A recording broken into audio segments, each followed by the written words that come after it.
नमस्कार, मैं अभिषेक सौरभ और आप देख रहे हैं एसआर टीवी भारत।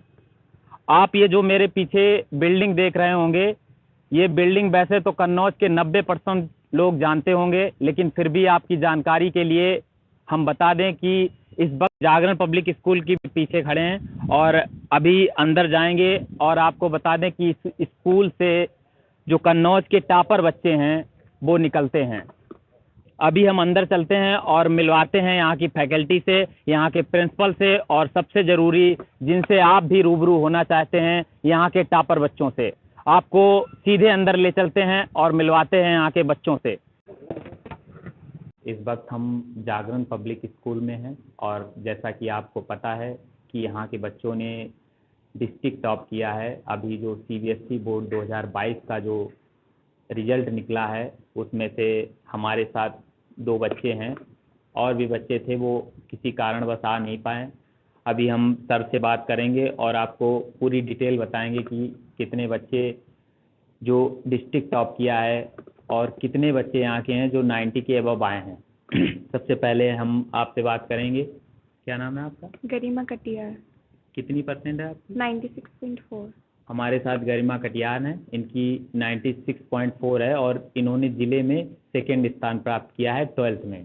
इनसे बातें करते हैं। सबसे पहले तो इनसे पूछते हैं, क्योंकि बच्चों का जो प्रेशर होता है हाई स्कूल और इंटरमीडिएट में वो बहुत ही लेवल में ज़्यादा होता है, और पहले इनसे बात करते हैं और इनसे पूछते हैं जो इनकी सक्सेस के जो कारण हैं, इनकी मेहनत के अलावा इसका श्रेय ये किनको किनको देना चाहती हैं।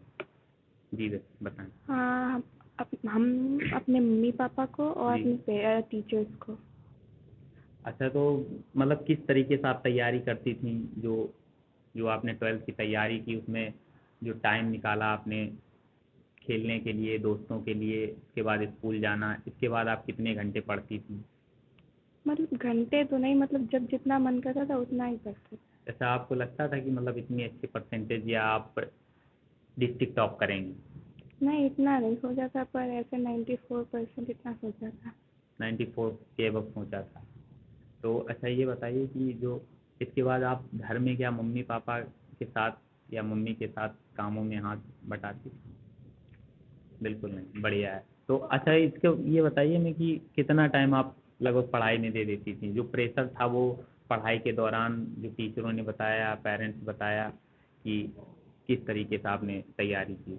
मतलब ऐसे रोज स्कूल अटेंड करते थे। मतलब कोरोना आ गया था तो ऑनलाइन क्लासेस भी थी, लेकिन ऑनलाइन क्लासेस क्या 3 से 4 घंटे, जी। बस इतना ही पढ़ाई। स्कूल के बाद? हाँ, स्कूल की सारी क्लासेस अटेंड करने के बाद रोज। जी। तो हमारे साथ एक और टॉपर हैं जो डिस्ट्रिक्ट में तीसरा स्थान जिन्होंने प्राप्त किया है, वो हैं, क्या नाम है? निष्ठा कुशवाहा। निष्ठा कुशवाहा। इनकी कितनी परसेंट की है? 95.4%। 95.4%। तो आप बताएं कि जो आपका जो सक्सेस का श्रेय आप किसको देना चाहेंगे? Especially to my teachers, my school teachers, and also the teachers that I studied from. Like school में काफ़ी सारे टीचर्स हैं, जैसे फेडरिक सर हो गए, प्रीति मैम हो गई। Apart from them I also studied from some other teachers. ठीक है, to them as well, like Ayush sir, yes sir, Chanshu sir, these were the teachers. And basically the mental support that they gave me, apart from studies, they taught well, but उसके साथ साथ जो mental support भी जो देते हैं वो teachers, that was the like key. अच्छा, फिर इसके बाद आपने लगभग स्कूल के अलावा कितने घंटे तैयारी की? पढ़ाई हो जाती है, मतलब 6 से 7 घंटे की खुद से सेल्फ स्टडी करी है। अच्छा, फिर आप दोस्तों में या घूमने के लिए, खेलने के लिए टाइम दे पाती हैं? हाँ, दे पाते हैं, क्योंकि आपके पास पूरे 24 घंटे होते हैं, उसमें से 6 से 7 ही घंटे आप पढ़ाई में दे रहे हो। उसके साथ बहुत टाइम होता है आपके पास में, अगर आप सही से चीज़ों को प्रायोरिटाइज करना जानते हैं। तो आप क्या बड़े होके आप क्या बनना चाहती हैं? मेरा जो एक इंटरेस्ट है वो साइकोलॉजी की तरफ है। मुझे इसके बाद साइकोलॉजी में परस्यू करना है, तो may be a psychologist, and also मुझे बिजनेस भी करना है। तो ये 2 चीज़ें हैं जो मैं करूँगी आगे चल के, and let's see what happens. जी, आप ये बताएं कि आप जो बड़े होके क्या बनना चाहती हैं? आप इसके पढ़ाई के स्टडी के बाद क्या करना चाहती हैं? वो अभी हमने डिसाइड ही नहीं किया। देखिए, डिसाइड करना तो ज़रूरी है, और अब एज भी है, और उसके बाद जो 12th पास किया है आपने, तो कुछ सोचा होगा या आप सोचिएगा, अभी टाइम है, एडमिशन लेना है। अच्छा ये बताइए आप कि जो आप टाइम देती थी पढ़ाई के दौरान, तो कितना प्रेशर था? क्या आपको लगता था कि आप टॉप करेंगी? हाँ, क्योंकि हम उस तरह की प्रिपरेशन कर रहे थे और मेरे साथ वैसे टीचर्स थे जो मुझे बता रहे थे कि अगर आप ऐसा ऐसा करोगी तो आप वहाँ तक पहुँचोगी, चाहे वो स्कूल के टीचर्स रहे हों, चाहे वो मेरे दूसरे टीचर्स रहे हों। तो मेरा तो मतलब मेन मेरा वही है कि अगर टीचर्स का सपोर्ट नहीं होता तो मतलब मैं यहाँ नहीं होती, मैं सच ये नहीं। जी देखिए, जो हमारे साथ स्टूडेंट हैं वो कहीं ना कहीं अपने पेरेंट्स को और टीचर को और जो स्कूल की जो फैकल्टी है कहीं ना कहीं उनको श्रेय देना चाहते हैं, और ऐसा है भी। हमारे साथ सर भी हैं। सर से थोड़ी 2 मिनट बात करते हैं, सर से पूछते हैं डिटेल के बारे में। और आपको बता दें कि सर से सबसे पहले बात करते हैं, पूछते हैं सर टोटल कितने बच्चे हैं सर। सबसे पहले तो आपको सर बहुत बहुत बधाई, जो आपके स्कूल के बच्चे हर वर्ष, आपको बता दें कि जागरण पब्लिक स्कूल के बच्चे हर वर्ष टॉप करते हैं, और कोई ना कोई बच्चा डिस्ट्रिक्ट टॉप करता है। तो सर से पूछते हैं पूरी डिटेल की 90 के अबव कितने बच्चे हैं, और टोटल सर रिजल्ट तो 100% रहा होगा। तो सर से पहले सबसे पूछते हैं कि सर जो बच्चे हैं किस तरीके से सर आप यहाँ पर स्टडी कराते हैं, या सर जो अनुशासन है सर, मैंने बाहर भी देखा बहुत तगड़ा सर अनुशासन है। तो सर इसके बारे में आपका क्या कहना है? सबसे पहले तो मैं आपको धन्यवाद दूंगा जो आपने सफलता की बधाई दी है, और बड़े गर्व के साथ कहना चाहता हूं कि जब से हमारा स्कूल खुला है और जब से बोर्ड की परीक्षाएं हम हमारे बच्चों ने दी हैं तो वो सफलता के झंडे गाड़ते आए हैं। जो स्कूल के माहौल की जहां तक आपने बात करी है, तो मुख्य ध्येय हमारा पढ़ाई की तरफ रहता है, और बच्चों से अपेक्षा की जाती है कि वो बदमाशी तो करें, बच्चे बदमाशी करते ही हैं, लेकिन बदतमीजी की तरफ ध्यान ना दें। तो बदतमीजियाँ बिल्कुल अलाउड नहीं है, पढ़ाई की तरफ मेन फोकस है। फैकल्टी भी हमारी बहुत अच्छी है जो बच्चों के लिए ही यहाँ पे है और बच्चों को सतत पढ़ाई करवाती रहती है। जहाँ तक 12th क्लास की बात है, बोर्ड एग्जाम में हमारे 92 बच्चे अपीयर हुए थे, जिनमें 13 बच्चों ने 90% एंड अबव हासिल किए हैं। बाकी टेंथ का क्या रेशियो है सर? 10th में हमारे 142 बच्चे थे, जिसमें हमारे 33 बच्चों ने 90% या उससे अबव प्राप्त किए हैं। और बड़े गर्व के साथ कहना चाहूँगा कि 10th में हमारा जो टॉप परफॉर्मर था आराध्या, उसने 98.6% अंक प्राप्त किए हैं, तो पूरे ज़िले में टॉप करी है। देखिए अभी आपको बता दें कि 10th के जो बच्चे हैं वो बाहर हैं, और आराध्या अभी आ रहे हैं। तो अभी आपको आराध्या से मिलाते हैं जिन्होंने जिला टॉप किया है 10th में CBSE बोर्ड में। और सर एक सवाल और था कि सर जो सर हमने यहाँ का देखा अनुशासन बढ़िया है सर, लेकिन सर जो बच्चे हैं वो सर किस तरीके से आप स्टडी कराते हैं, या जो यहाँ की फैकल्टी है वो सर कहाँ से आप लाते हैं, कहाँ से अवॉइड कराते हैं? जहाँ तक अनुशासन की बात है, तो मैं भी जब से पढ़ाई करी है तो अनुशासन को ही पहला महत्व दिया गया है। बच्चा अगर पढ़ाई में कमज़ोर है तो वो हम लोग बर्दाश्त कर लेंगे, उसके पीछे पढ़ेंगे, उसकी पढ़ाई अच्छी करवाएंगे। लेकिन अगर बच्चा अनुशासन में कमज़ोर है तो हम उनके पेरेंट्स से कहते हैं कि इनके लिए कोई दूसरा स्कूल देख लें। तो ऑल इन ऑल कहना चाहूँगा कि अनुशासन ही हमारे लिए टॉप प्रायोरिटी है, उसके बाद पढ़ाई है। जहाँ तक फैकल्टी का सवाल है, तो फैकल्टी हमारी सब बाहर की है, कन्नौज में कोई भी नहीं है, सब बाहर के टीचर्स हैं, और इसीलिए वो यहाँ रह के बच्चों के लिए ही रहे हैं, बच्चों की अच्छे से पढ़ाई कराते हैं। सर बहुत बहुत धन्यवाद हमसे बात करने के लिए। हमारे साथ स्कूल के प्रबंधक हैं, और जो कि आपको बता दें। देखिए, सबसे पहला तो हमारा स्कूल खोलने का मोटिव ही ये था कि हमारे ज़िले में कोई भी कॉन्वेंट स्कूल नहीं था। जी सर। तो सबसे पहला सपना हमारा यही था कि यहाँ पर एक शिक्षा की अच्छी व्यवस्था हो जाए। आज हमारे बाद में करीब 16 स्कूल और आए, जिससे हमारे शहर का, हमारे ज़िले का माहौल पढ़ाई में बहुत अच्छा हुआ है। थैंक यू सर हमसे बात करने के लिए। और आपको बता दें कि जो जागरण पब्लिक स्कूल है, यहाँ से हर वर्ष बच्चे टॉप करते हैं, और उम्मीद है, गर्व है हम सबको, हम कन्नौज वासियों को, और उम्मीद है कि देश में भी टॉप करेंगे, और बहुत जल्द इस स्कूल के बच्चे 100% तक लाएंगे।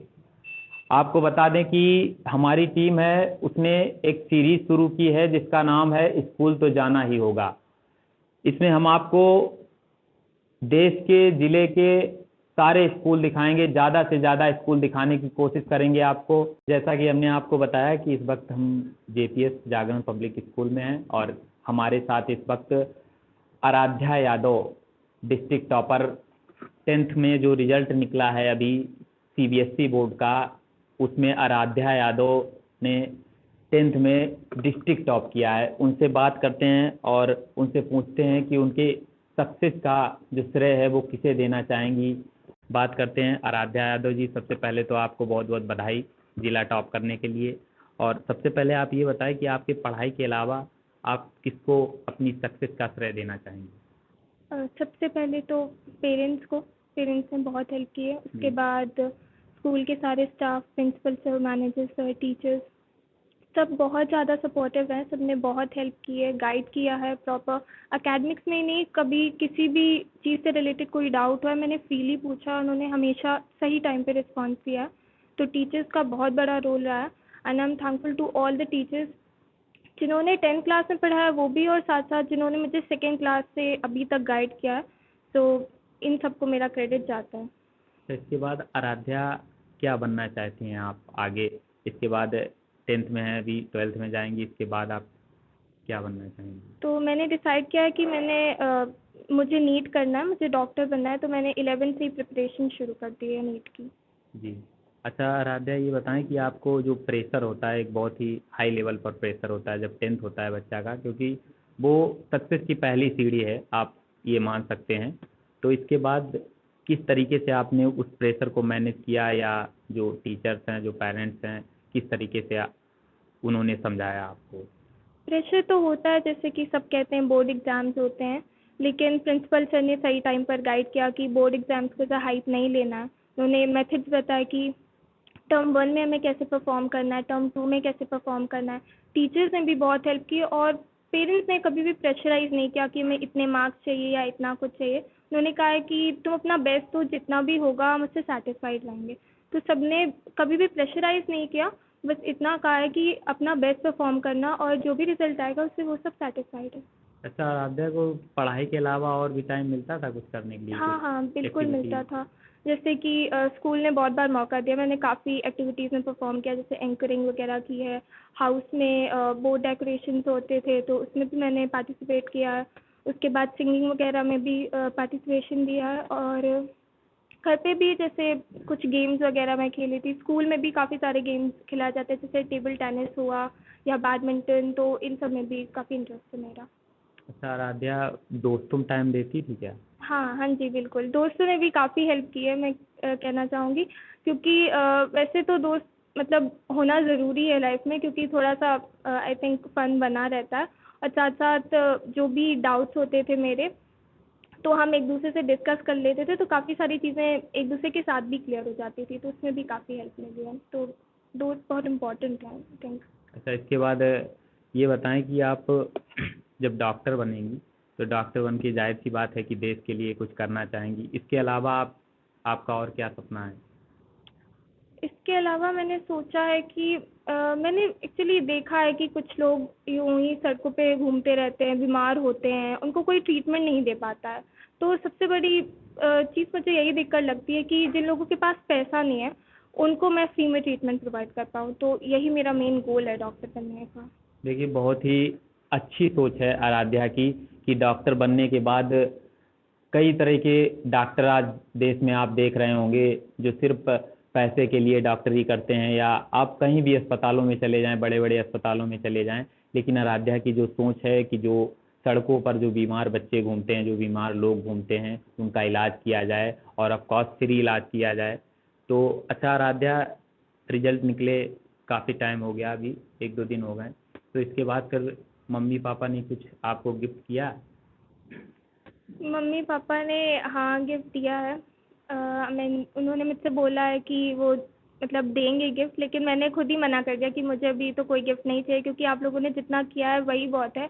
मैं आपको बता सकती हूँ कि आई थिंक मुझसे ज़्यादा हार्ड वर्क पेरेंट्स और टीचर्स ने किया है मेरे लिए, और इससे बड़ी बात कुछ नहीं हो सकती। तो मैंने गिफ्ट एक्सपेक्ट भी नहीं किया है, और इतना सब कुछ जो उन्होंने किया, मतलब रिजल्ट आने के बाद उनके चेहरे पर जो खुशी थी वही शायद मेरे लिए सबसे बड़ा गिफ्ट है। आराध्या ने अपनी इस खुशी को किस तरीके से एंजॉय किया? तो मैंने अपने टीचर से भी बात की थी, स्कूल के टीचर से, तो वो सब बहुत खुश थे और काफ़ी बधाइयाँ दी उन्होंने। तो मुझे बहुत अच्छा लगा कि मेरी वजह से आज उन्हें प्राउड फील हो रहा है। तो एक ऐसा मोमेंट आना कि मेरी वजह से कोई खुश है, तो शायद इससे बेटर लाइफ में कोई मोमेंट हो ही नहीं सकता। अच्छा, आपको बता दें कि आराध्या को अभी घर से बुलाया गया, क्योंकि आप देख सकते हैं कि विदाउट ड्रेस हैं। आराध्या, इसका कारण बता सकती हैं कि टॉप होने की खुशी में आप छुट्टियां मना रही थी? नहीं, ऐसा कुछ भी नहीं है। वो दरअसल नीट के प्रिपरेशन के लिए डमी लिया हुआ है, तो स्कूल आना बंद है मेरा। मैं घर पे ही प्रिपरेशन कर रही हूँ। तो जब आज प्रिंसिपल सर ने बुलाया तो फिर मैं तुरंत आ गई हूँ। चलिए, धन्यवाद। और देखिए, हमारे साथ और भी कुछ बच्चे हैं, उनसे बात करते हैं। सबसे पहले, क्या नाम है आपका? सुयश जी, सुयश कश्यप। अच्छा, कितनी परसेंट है आपकी? 93.6%। 93.6% है इनकी 10th में। अच्छा, ये बताइए, आप बड़े होकर क्या बनना चाहते हैं? Engineer, computer science side engineer. अच्छा, ये बताइए, जो आपको जब ज़्यादा प्रेशर था कुछ, जब आप पढ़ाई कर रहे थे जिस दौरान? जब पहले क्लासेस में आए थे, जब 10th क्लास चालू हुई थी, तब प्रेशर तो था। फिर बाद में पेरेंट्स ने सपोर्ट करा, टीचर्स ने करा, तो कम हो गया इसलिए। अच्छा, आप लोगों ने कुछ ग्रुप स्टडी भी की थी क्या? ग्रुप स्टडी यानी कि कभी कभी जब यानी कि डाउट आता है सबको, तब एक साथ मिलकर पढ़ लेते हैं। मतलब स्कूल में या स्कूल के बाहर भी? स्कूल के बाहर, और क्लासेस में तो सब लोग पूछ ही लेते हैं सर टीचर से डाउट। आपका क्या नाम है? शुभी तिवारी। सुबी तिवारी। कितनी परसेंट की? 96। 96 परसेंटेज थी इनकी। अच्छा, ये बताइए, जो आप No, I was very free of mind. I was very motivated, and I was not thinking about the result. Like I was focusing on I was focusing on knowledge, not about the result. कौन करता था आपको motivate, कि आप खुद से ही motivate होती? My parents motivated me a lot, and my grandmother, she has also supported. अच्छा, तो आप ये बताइए कि क्या बनना चाहती हैं आप इसके बाद? I want to be a cardiologist. अच्छा, आराध्या से एक सवाल और है कि आराध्या, क्या हम ये माने कि आप 12th में इसी स्कूल से आप 100% लाएंगे? कोशिश मेरी पूरी रहेगी और हार्ड वर्क भी करूँगी। अब बाकी रिजल्ट में आप देख लीजिएगा। मतलब हम ये मान के चलें कि 2024 में मैं आराध्या का इंटरव्यू ले रहा होऊंगा और आराध्या की 100% आएगी, हाँ, ये हम मान सकते हैं? अगर आराध्या की कोशिश पूरी रहेगी? हाँ, मेरी कोशिश उसमें पूरी है, और फिर बाकी तो 2024 में ही पता चलेगा। ये क्या नाम है? सुधाक्षी करिया। आपकी कितनी परसेंट थी? 93.2। अच्छा, ये बताइए कि जो आपने मेहनत की, इसमें किसका श्रेय आपको देना चाहेंगी? So all to respected teachers and principals and to my parents, especially my mother and all my friends too, because कभी कभी डाउट्स आता था तो वो सॉल्व करते थे, और स्पेशली टीचर्स सिर्फ पढ़ाते नहीं थे, वो कभी कभी मेंटली प्रेशर भी कम करते थे। तो उन्होंने बहुत सपोर्ट किया मुझे, मेंटली भी और फिजिकली भी, हर चीज़ से। एजुकेशन में तो सभी का साथ है। आपको बता दें कि सबसे ज़्यादा जो मेंटली प्रेशर होता है, सबसे ज़्यादा वही मायने रखता है। और हमारे जो स्कूल की जो फैकल्टी होती है, जो टीचर्स होते हैं, जो प्रिंसिपल्स होते हैं, जो पेरेंट्स होते हैं, वो यही कम करने का काम करते हैं। और पढ़ाई के साथ साथ सबसे ज़रूरी है बच्चे का प्रेशर कम करना, क्योंकि ये सक्सेस की पहली सीढ़ी होती है 10th। और आपको बता दें कि सबसे ज़्यादा जो इस स्कूल में जागरण पब्लिक स्कूल में जो जिन बच्चों ने टॉप किया है, उसमें सबसे ज़्यादा लड़कियां हैं। क्या नाम है आपका? दिव्यांका वर्मा। कितनी परसेंट थी आपकी? 93.2। अच्छा, ये बताइए कि प्रेशर तो रहा होगा आपका, बहुत ज़्यादा रहा होगा, तो किस तरीके से आपने मैनेज किया 10th को? प्रेशर तो वैसे बिल्कुल भी नहीं था, बिकॉज ना मैंने एक्सपेक्ट किया था इतने आएंगे, ना मेरे घर में किसी ने एक्सपेक्ट किया था। आज तक ये मेरे हाईएस्ट आए हैं फर्स्ट से लेके, तो प्रेशर तो बिल्कुल नहीं किस तरीके से था। आपने पढ़ाई की थी? मैंने बस लास्ट टाइम पे जब टर्म 1 के मार्क्स आ गए थे, तब मैं थोड़ा मोटिवेट हो गई थी कि मेरे इस बार ज़्यादा आए हैं, तो मैंने सोचा कि टर्म 2 में भी कर लेती हूँ, तो उस वक्त बहुत मेहनत करी थी तब। अच्छा, इसके बाद आप स्कूल के बाद और कितने घंटे पढ़ लेती थी? स्कूल से आने के बाद लगभग 2 घंटे तक पढ़ाई हो जाती थी। इसके बाद आप बड़े होकर क्या बनना चाहती हैं? मैं एक डेवलपर बनना चाहूँगी जी। डिफरेंट ऐप्स एंड गेम्स की। तो कुछ गेम में चॉइस है? नहीं। गेम खेलती हैं अभी? नहीं, गेम्स मतलब more like a developer. Games अगर हो जाएंगे तो नहीं, हो कुछ जानना जाएंगे, तो पड़ेगा ना उनके बारे मोस्टली आप जिसमें यूजर इंटरफेस बहुत ज़्यादा हो, ऐसी आप बनाना। देखिए, धन्यवाद आप सबका बहुत बहुत हमसे बात करने के लिए। और आपको बता दें कि सबसे जो आपने मेन चीज़ देखी होगी कि उसमें जो बेटियां हैं वो स्कूल की, और स्कूल की जो टॉपर हैं वो भी बेटियां हैं। आप देख सकते हैं हमारे साथ इस वक्त कुछ 10th के और कुछ 12th के बच्चे हैं। हमारे साथ प्रबंधक जी और प्रिंसिपल जी भी हैं, साथ में जागरण पब्लिक स्कूल के। और आपको बता दें कि इनका अभी हमने इंटरव्यू लिया और बहुत अच्छी अच्छी सोच है बच्चों की। और इसके बाद बच्चों के जो मन में चल रहा था किस तरीके से उन्होंने पढ़ाई की, और ये उदाहरण है उन माँ बाप के लिए जो बच्चे जो अपनी बच्चियों को कोसते हैं या बच्चों को मारते हैं। और सभी बच्चों ने हमसे बहुत अच्छी तरीके से बात की। इसके लिए सबका बहुत बहुत धन्यवाद। आप हमारे साथ बने रहिए और देखते रहिए SR TV Bharat. Cameraman Sumit के साथ मैं अभिषेक सौरभ। नमस्कार।